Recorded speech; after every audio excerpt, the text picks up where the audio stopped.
créé un parfum fusionnant les deux meilleures odeurs du monde, la madeleine et le pain perdu. Et je l'ai appelé Madeleine perdue. Quand je vous dis que cette odeur est divine et vous rapporte directement dans votre enfance, il est juste fou et je vous montre comment j'ai fait.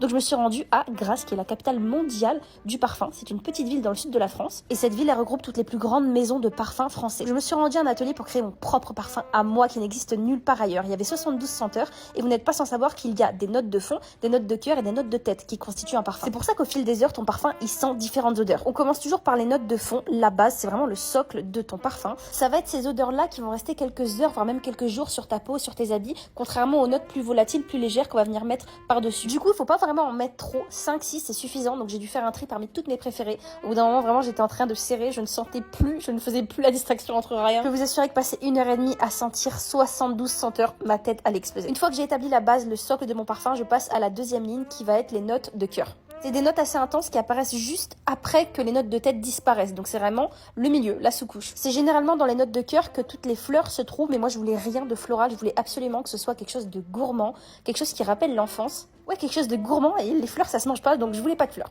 On m'a conseillé d'aller dehors pour sentir l'odeur et oublier les autres odeurs, et là j'ai compris à quel point c'était un banger. Ça sentait tellement bon. Ça sentait à la fois les madeleines et les petits poupons qu'on avait quand on était bébé, qui sentaient la vanille à la maternelle. Je sais pas si vous avez ça aussi, mais cette odeur j'en étais folle. Bref, après ça j'ai rajouté un peu de fleurs d'oranger et de mandarine en note de tête, et c'était exactement ce qui manquait pour ce côté gourmand, et l'odeur est devenue incroyable. J'ai pu choisir mon petit packaging, la petite bouteille, et j'ai reçu mon diplôme d'élève parfumeur. J'étais trop contente. Je suis repartie avec mon petit parfum. Donc vous pouvez faire la même expérience à Grasse ou à Paris. En fait, c'est vraiment quelque chose pour votre usage personnel. Vous me connaissez, je fais jamais rien pour rien. Si j'ai fait ça, c'est vraiment pour m'introduire au parfum, pour essayer de comprendre comment ça marche. Et bien évidemment que derrière la tête, j'ai une réelle idée, c'est de commercialiser un parfum à la madeleine et de vous le sortir avec une bouteille qui ressemble à une madeleine, un truc tout propre. J'ai envie de m'entourer de pros parce que vraiment, je n'ai pas encore l'expérience. Donc voilà, je vais faire mon petit chemin dans la parfumerie et vous verrez que dans 6 mois, vous aurez une belle surprise qui va sortir.